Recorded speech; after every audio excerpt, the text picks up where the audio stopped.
Halo siswa SMA Budiran Projo yang selalu berbahagia. Berjumpa kembali dalam video pembelajaran kali ini, yaitu video pembelajaran pertemuan kedua mengenai keanekaragaman hayati. Tetapi sebelumnya marilah kita berdoa untuk memulai pelajaran kali ini. Atas nama Bapa dan Putra dan Roh Kudus, amin.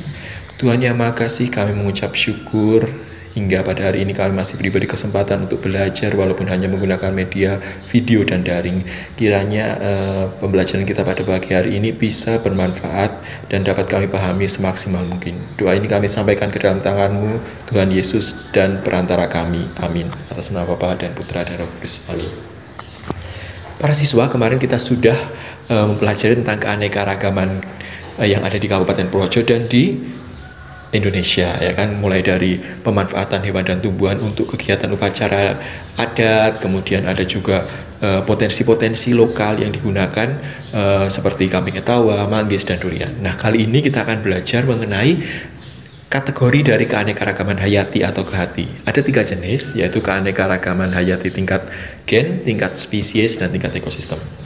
Apa saja? Mari kita simak video berikut ini.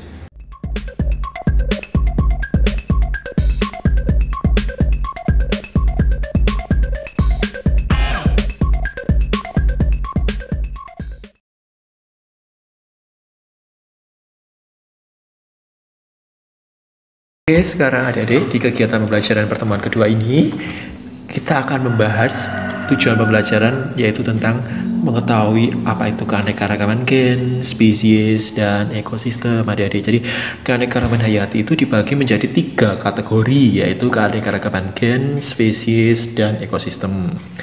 Untuk lebih jelasnya mari kita simak uraian berikut ya.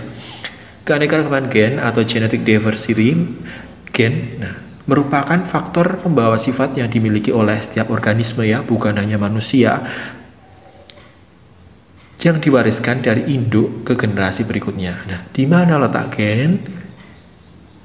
Gen itu terletak di dalam sel-sel tubuh, tepatnya di nukleus. Pada pertemuan pertama kita sudah tahu ya, nukleus itu apa. Jadi di dalam sel itu ada nukleus, di dalamnya mengandung kromosom. Di dalam kromosom itu ada yang namanya DNA, dan di dalam DNA itu mengandung gen-gen. Nah, kenapa kamu ada yang rambutnya lurus, ada yang keriting, kulitnya sawo matang, kulitnya kuning langsat? Nah, itu karena ada gen yang mengkode di dalam tubuh kita ya. Jadi kadang kita jangan berpikir, kenapa dia tinggi, saya rendah, apa pendek, kemudian dia kulitnya warnanya ya. Itu karena ada gen yang diwariskan oleh kedua orang tua kita. Tapi ya kita jangan terus menyalahkan orang tua ya, itu adalah anugerah dari Tuhan ya kan. Nah, kembali lagi, keanekaragaman gen merupakan keanekaragaman yang terjadi di dalam satu spesies. Nah, spesies itu kalau di Indonesia kan itu namanya jenis. Nah, kenapa kok saya pakai kata spesies supaya nggak bingung ya kan. Jadi istilah jenis itu kan sebenarnya di Indonesia itu juga ada istilah jenis. Jadi saya biar ingat aja spesies saja. Nah, keanekaragaman ini biasanya menghasilkan variasi yang disebut dengan varietas untuk tumbuhan dan ras untuk hewan. Nah, ingatkan kemarin kambing peranakan etawa ras kaligesing. Nah, sebenarnya karena kambing etawa itu ada ras yang lain ya kan, jadi bukan hanya kaligesing aja, tapi nama spesiesnya tetap sama. Apa nama spesiesnya? Yuk, bisa dibuka modulnya lagi ya. Ya, ini ya, Capra aegarus ya. Mungkin ada Capra aegarus yang lainnya ya.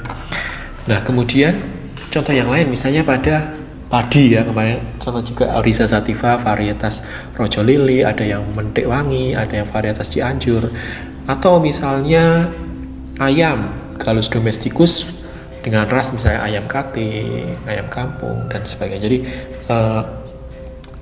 yang penting kalau dilihat dari nama spesiesnya yang sama, itu pasti dia keanekaragaman gen. Nah, makanya kalau kita tidak bisa bilang di sebuah pasar ada keanekaragaman jeruk.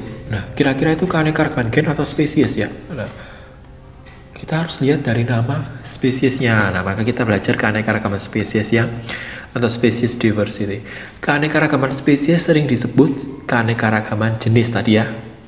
Jadi istilah spesies itu jenis juga sama. Jadi kalau di buku-buku lain ada yang menyebut jenis, ya monggo. Spesies merupakan organisme yang bila dikawinkan itu akan menghasilkan keturunan yang fertil. Fertil itu subur, ya. Contoh ayam jantan Gallus domesticus dikawinkan dengan ayam betina Gallus domesticus, ya kan, Anda menghasilkan keturunan anak ayam. Tapi kalau ayam jantan dikawinkan dengan kucing betina dengan walaupun nama belakangnya domestika juga sama, itu tidak akan menghasilkan keturunan karena dia berbeda spesies. Nah, jadi kalau mau gampangnya, kalau keanekaragaman spesies itu kalau nama spesiesnya berbeda pastilah dia keanekaragaman spesies, ya. Contoh keanekaragaman spesies antara lain misalnya singa, Panthera leo dengan harimau Panthera tigris, ya. Dia satu kelompok Panthera, genusnya genus Panthera, tetapi spesiesnya berbeda. Nah, kita ingat ya, takson kemarin ada Kingficlovagus, kingdom, phylum, classis, order, family, jenis, spesies, ya.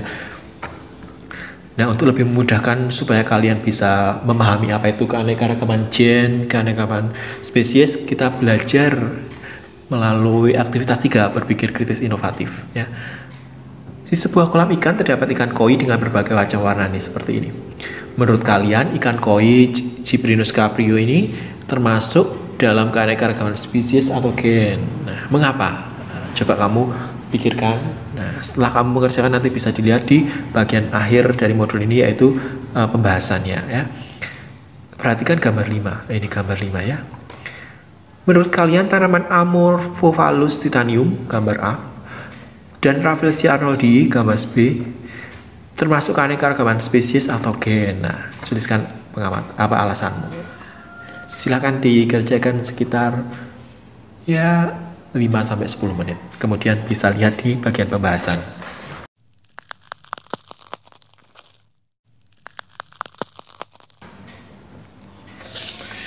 Kemudian keanekaragaman ekosistem. Nah, ekosistem merupakan interaksi antara komponen biotik dan komponen abiotik. Nah, komponen biotik itu apa ya? Organisme yang kita pelajari di awal, ada eubacteria, ada archaebacteria, ada protista, ada fungi, ada plantae, ada animalia. Nah, kalian sebagai siswa biologi harus tahu itu 6 kingdom itu, ya. Jadi kalau ditanya orang sebutkan makhluk hidup, ya, jangan cuma manusia, tumbuhan dan hewan, ya. Kita coba belajar ada bakteria dan sebagainya. Dengan komponen abiotik yaitu air, suhu, temperatur, cahaya dan udara. Nah, pada dasarnya ekosistem itu ada daratan dan perairan, ya, dan terjadi interaksi, ya. Yang penting itu ada interaksi atau hubungan timbal balik itu kalau istilah di buku-buku lain, ya. Sebenarnya materi ekosistem ini akan dibahas di semester 2, tapi kita coba pelajari juga supaya di dalam pembelajaran itu ada kesinambungan. Nah, ekosistem dibedakan menjadi 2, ekosistem alami dan buatan, ya. Ekosistem alami itu ekosistem yang terjadi karena proses alam dan tanpa campur tangan manusia, sedangkan ekosistem buatan ini dibuat oleh manusia. Nah, untuk memahami keanekaragaman ekosistem, mari kita lakukan aktivitas 4. Nah, pada modul aktivitas 4 ini kita akan melakukan eksplorasi lingkungan. Mungkin bisa disimak dulu, ya. Ekosistem dikelompokkan menjadi ekosistem alam dan buatan, ya, sudah tadi dibahas, dan terdiri dari komponen biotik dan abiotik. Pada aktivitas ini kalian diminta untuk mengetahui berbagai jenis ekosistem dan karakteristiknya di lingkungan sekitar, baik yang terjadi secara alami dan buatan tujuannya. Tetapi ya, ini keselamatan kerjanya, perlengkapannya itu kamera dan alat tulis, ya. Dan dilakukannya secara berkelompok, kemudian kita menentukan lokasi yang akan diamati. Boleh ekosistem alami, boleh ekosistem buatan, ya. Tapi kan kondisi sekarang tidak bisa, ya. Jadi kalau kalian mau mengamati di lingkungan sekitar rumah kamu juga boleh, ya kan. Kemudian nanti dibuat tabelnya seperti ini, ya.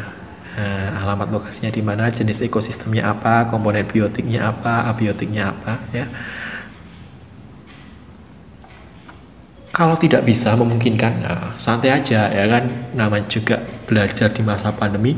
Kalian bisa menggunakan video tentang ekosistem sawah yang nanti tautannya saya tampilkan di bagian YouTube, ya, tentang ekosistem sawah. Meskipun ini sebenarnya materi semester 2, tapi kita ingin melihat komponen biotik dan abiotiknya saja dan karakteristik dari ekosistem sawah itu seperti apa. Kemudian ada pertanyaan nih, contoh yang lain biar tidak bosan dengan ekosistem sawah. Pada gambar 6, ekosistem apa yang kalian amati dari gambar tersebut? Kamu pernah kesini belum kalian? Ini itu ada di Purworejo loh. Bagus sekali pemandangannya, yaitu di daerah Bruno. Ya, kalau yang udah pernah ke Bruno luar biasa, tapi hati-hati ya jalannya berkelok-kelok ya. Kemudian kita simpulkan ekosistem apa yang kalian jumpai di sekitar lingkungan kalian dan bagaimana karakteristiknya. Kalian bisa mengerjakan sekitar 10-15 menit. Apabila sudah selesai, kalian bisa melihat dari hasil pembahasan.